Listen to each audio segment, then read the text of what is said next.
khawatir, iya oke, ini ketutupan tapi ke belakangnya belum tentu. Iya kan? Apalagi yang perutnya gemuk. Nah, udah pasti nggak bisa ketutup.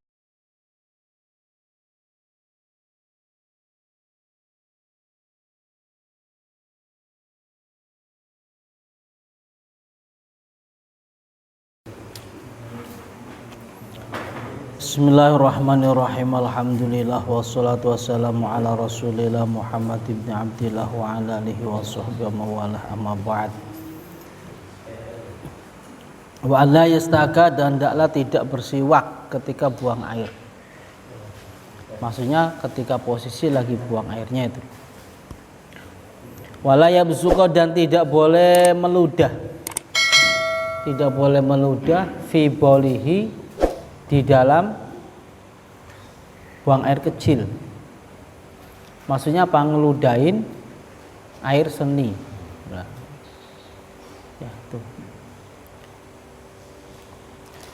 Diusahakan ya jangan, meskipun kita jijik. Kalau mau ngeludah ya ludahlah ke sebelah kiri. Gak usah ngeludahin air seninya. Wa ayyakula, dan hendaklah membaca ingda dukhuli, ketika masuk WC.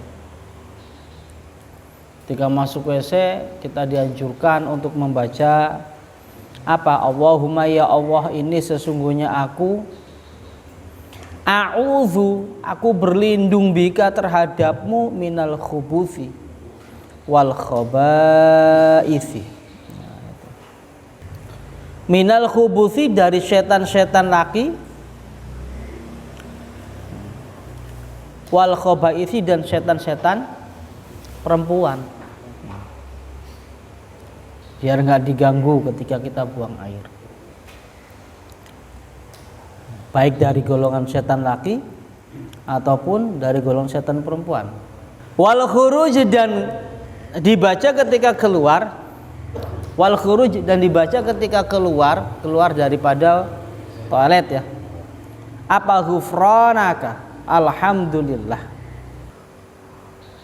Ghufranaka, aku memohon akan ampunanmu. Ai atlubu ghufranaka, boleh. Atau ighfirli ghufranaka, boleh. Ghufranaka, aku memohon ampunanmu, alhamdulillah. Alhamdulillah, bermula segala puji lillah, adalah milik Allah. Alladzi zat adhaba, yang telah menghilangkan ani dariku, al-adza, kotoran, penyakit. Iya kan? Kita syukur dengan baca ini. Karena apa? Allah Subhanahu wa taala telah menghilangkan kotoran dari diri kita. Berupa air seni ataupun berupa pup dan lain sebagainya. Coba kalau kita nggak bisa keluar kayak apa rasanya. Iya. Baik air pipis ataupun air besar. Makanya kita ya dianjurkan doa ini. Ya, satu, minta ampunan Allah, yang kedua adalah sebagai rasa syukur kita. Karena apa? Karena Allah masih memberikan kepada kita berupa kenikmatan, berupa keluarnya kotoran yang ada pada diri kita. Coba kalau kotoran itu enggak keluar dari diri kita, ya bisa jadi berdampak penyakit.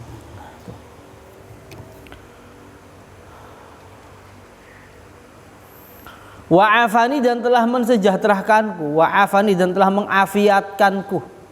Wa'afani, dan telah mengafiatkanku.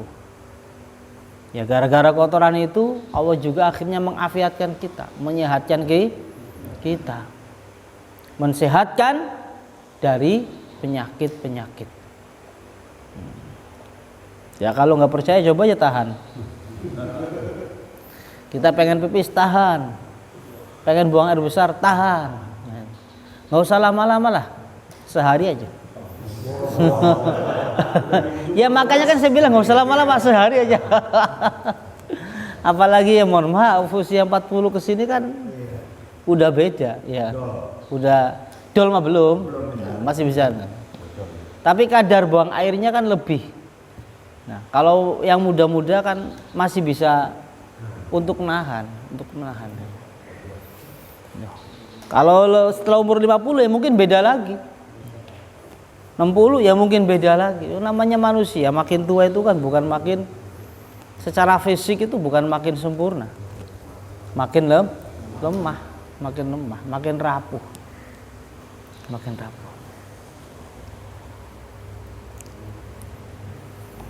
Bukan Gatot Kaca lagi, bukan Gatot Kaca lagi.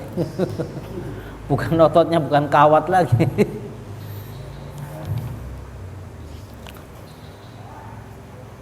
Wa ba'dal istinja'i, dan membaca doa setelah istinja apa? Allahumma ya Allah, tahir, sucikanlah qalbi hatiku minan nifaq, dari munafik. Baik itu munafik di dalam keyakinan ataupun munafik di dalam amal. Karena munafik itu ada kalanya munafik dalam i'tiqadi, ada kalanya munafik dalam amali. Kita dengan doa ini supaya Allah membersihkan diri kita dari kedua macam munafik itu. Dari kedua jenis macam munafik itu. Baik munafik i'tiqadi atau keyakinan ataupun munafik amal. Berupa amal-amal. Kita kira-kira keyakinan ya bersih, kira-kira amal ya bersih, nggak ada di situ unsur-unsur nifak, nggak ada di situ unsur-unsur munafik. Wahasin, dan jagalah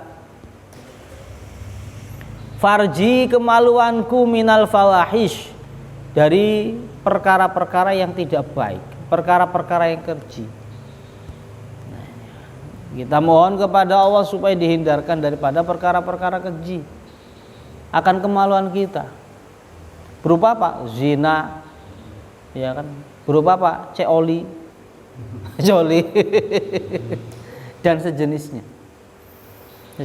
Entah sodomi, entah lesbi, dan lain sebagainya. Nah, itu kan termasuk fawahish.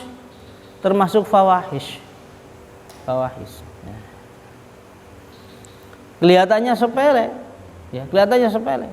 Wah, gampang nahan kayak gitu. Kelihatannya, tapi kalau kebelet susah. Ya. Kelihatannya sepele, gampang nahan dari zina. Tapi kelihatannya ketika lagi kebelet ya, terkadang yang kita khawatirkan adalah lepas kontrol. Ya doanya dibaca aja. Karena apa? Orang itu untuk berbuat maksiat itu ada kalanya bisa direncanakan, ada kalanya tidak direncanakan, ada kalanya nemu, memungkinkan kan? Lah iya nemu, iya. Dalam arti nemu tuh coba sok, kita nggak disangka, nggak dinyana, tiba-tiba ada yang nawarin, gimana cara coba? Gratis, ayo, ditawarin gratis tuh. Udah kayak gitu yang nawarin seumuran dengan kita lagi, coba bening lagi, ditolak sayang, ya kan, ditolak sayang, enggak ditolak ya dosa, repot urusannya. Tapi terkadang kayak gini tuh dosanya yang kalah, terkadang dosanya kayak kalah, yang kalah. Dalihnya kita itu, model kita terkadang dosa mah bisa tobat. Tapi kesempatan belum tentu ada duanya. Ini kan repot, yang ngelesnya kita tuh di situ. Ngelesnya kita tuh repotnya di situ. Nah itu. Nah ini. Kesempatan belum ada duanya katanya tuh. Dosa bisa istighfar. Kan repot kalau udah kayak gitu.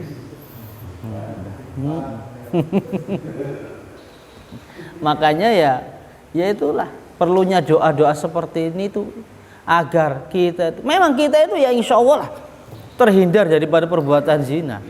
Ya karena emang sepele kelihatannya, tapi itu yang tadi saya omongkan, ya, tadi itu, bila kita dihadapkan dengan kesempatan yang itu, mampukah kita itu memegang prinsip sepele gampang hindari, mampu.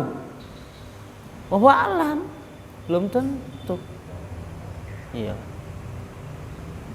Ya itu karena prinsipnya saya kesempatan nggak ada 2 kali. Iya kan. Coba kalau yang nawarin artis, gimana cara nolaknya? Mau? Repot ya. Untungnya zaman sekarang itu nggak ada istilah kembang desa gitu. Kayak zaman dulu. Coba kalau yang nawarin kembang desa, repot, makin repot lagi. Qala telah berkata Al-Baghawi Membaghawi. Jadi kalau doa itu ya baca-baca aja. Meskipun kita itu keyakinan kita jauh daripada perbuatan dosa-dosa besar, tapi ketemu dengan doa, baca-baca aja. Baik itu dosa besar berupa zina, khamr dan lain sebagainya. Lau syaka apabila seseorang ragu-ragu ba'dal istinja, setelah istinja, hal apakah ghasala dia telah membasuh zakarahu zakarnya,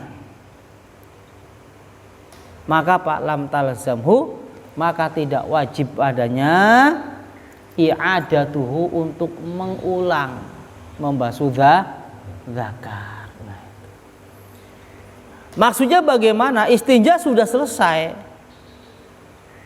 tapi dia ragu-ragu. Saya tadi istinja itu sudah mensucikan zakar saya belum? Atau jangan-jangan hanya cebok doang?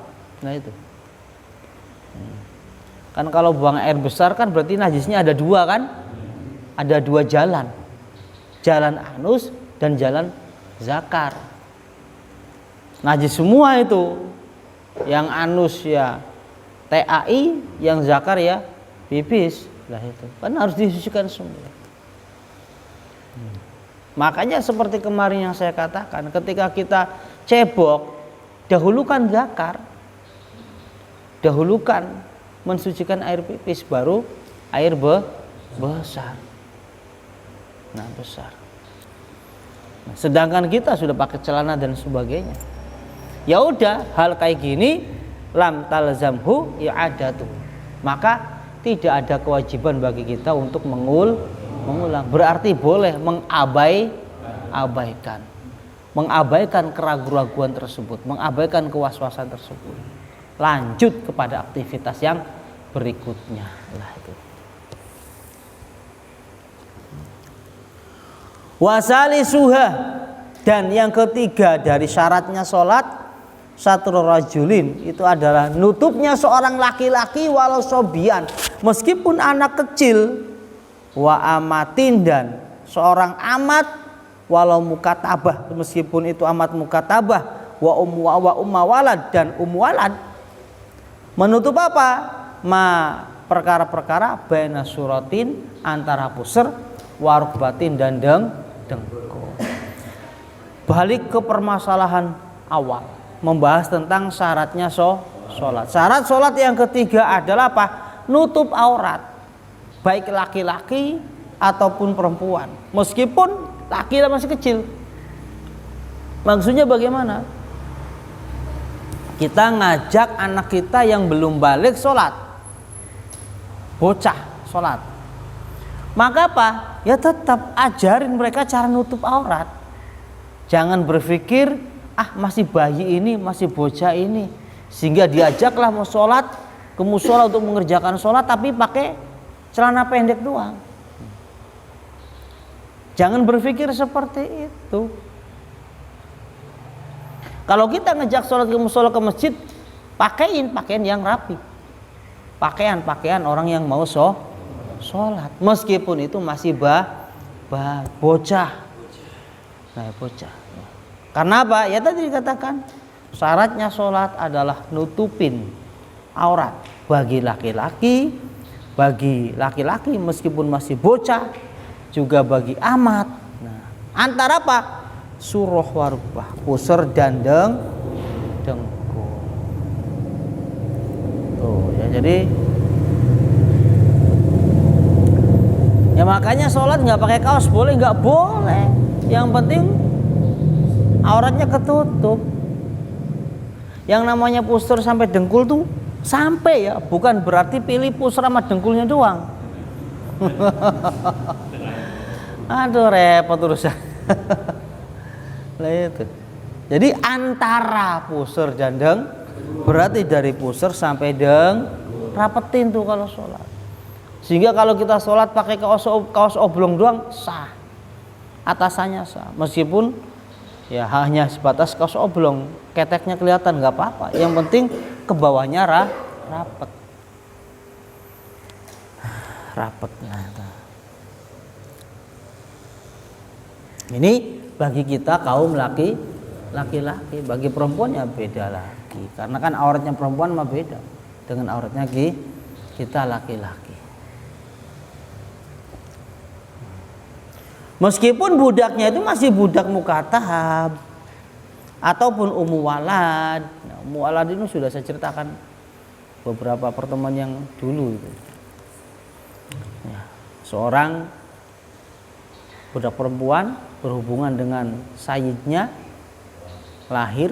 Nah, dari hubungan itu lahir seorang bocah. Maka ibunya itu dikatakan ummu walad. Lahuma bagi keduanya, walau khalian meskipun dalam keadaan sepi, meskipun dalam keadaan sendiri, sholat dalam kamar, tetap harus nutup aurat. Karena urusannya sholat ini nih. Jadi aurat tetap ketutup meskipun nggak ada yang ngelihat.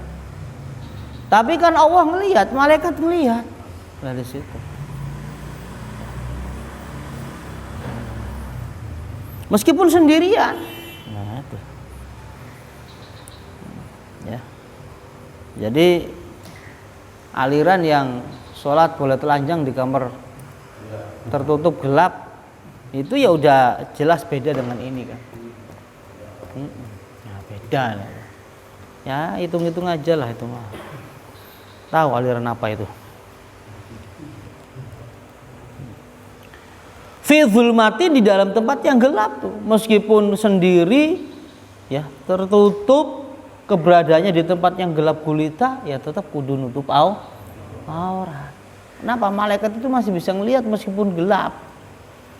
Nah, ya.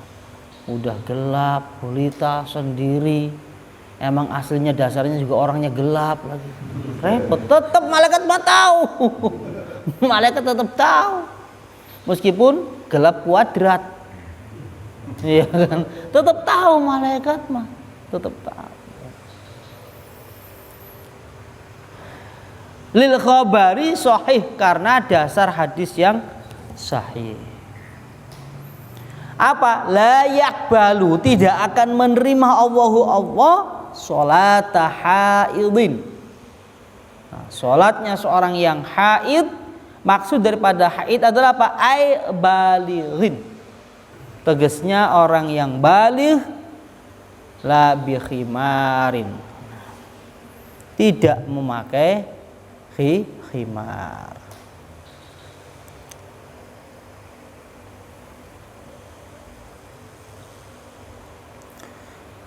Maksudnya khimar di sini adalah apa? Ya pakaian untuk menutup aurat. Ya kalau perempuan berarti kan mekenah. Lah di situ maksudnya seperti itu. Nah, dengan kata lain, Allah tidak akan menerima sholatnya orang-orang yang tidak mau menutupi baik laki ataupun sendiri, meskipun baik laki ataupun perempuan, meskipun itu sholatnya di rumah sendiri dalam keadaan gelap, tetap wajib nutup aurat. Wajibu dan wajib satur juz'in, menutupi sebagian minhuma dari keduanya. Keduanya di sini kembali ke mana? Ke pusar dan dengkul. Kan bahasanya antara pusar dan berarti dengkul ke bawah enggak? Pusar ke bawah enggak? Antara loh.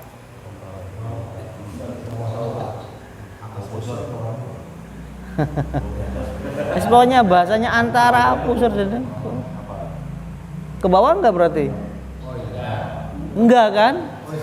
Tapi tetap sebagian pusar dan dengkul wajib ketutup.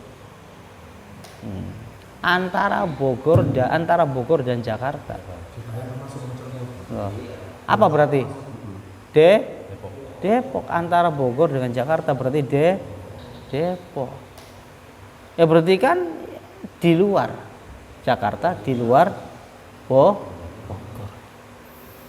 Tapi dalam hal ini yajibu satur juz'in minhuma, wajib ditutupin sebagian.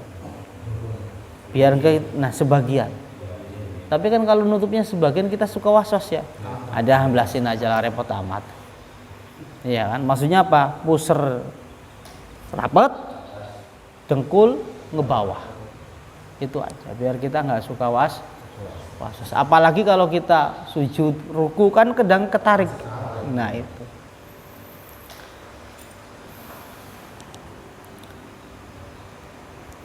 Kenapa sebagian daripada keduanya itu wajib ditutupin? Liyatahaqqaqa, agar menjadi nyata. Bihi dengannya apa? Satrul aurati, menutupi aurat. Biar lebih kita yakin, lebih tahqiq, lebih pasti kalau kita itu benar-benar nutupin aurat. Coba kalau kita itu misalkan nutupinya hanya sebawahnya dengkul dan seatasnya seatasnya dengkul dan sebawahnya pusar. Kita suka was-was. Batasan seatasnya dengkul seberapa? Batasan sebawahnya pusar seberapa? Belum tentu sama satulah sama lainnya. Nah, jadi menimbulkan keraguan-keraguan. Udah kayak gitu karena ini kan muter, bukan berarti dengkul doang, terus pusar doang, enggak. Muter ke belakang, dengkul muter ke belakang, pusar muter ke belakang. Kalau kita hanya membasuh, ya, menutupin aurat hanya sebawahnya pusar saja, khawatir, iya oke, ini ketutupan, tapi ke belakangnya belum tentu, ya kan? Apalagi yang perutnya gemuk, nah udah pasti nggak bisa ketutup itu, ya nggak bisa. Depan mungkin bisa ketutup, belakang belum tentu tutup. Orang kita pakai celana aja kayak gitu kadang kan. Yang bagian belakang melorot, ya kan? Bagian atas masih lah itu. Celengan kelihatan. Nah itu ya. Ya celengan mau lebaran mau tebok. Buat lebaran atau buat munggahan.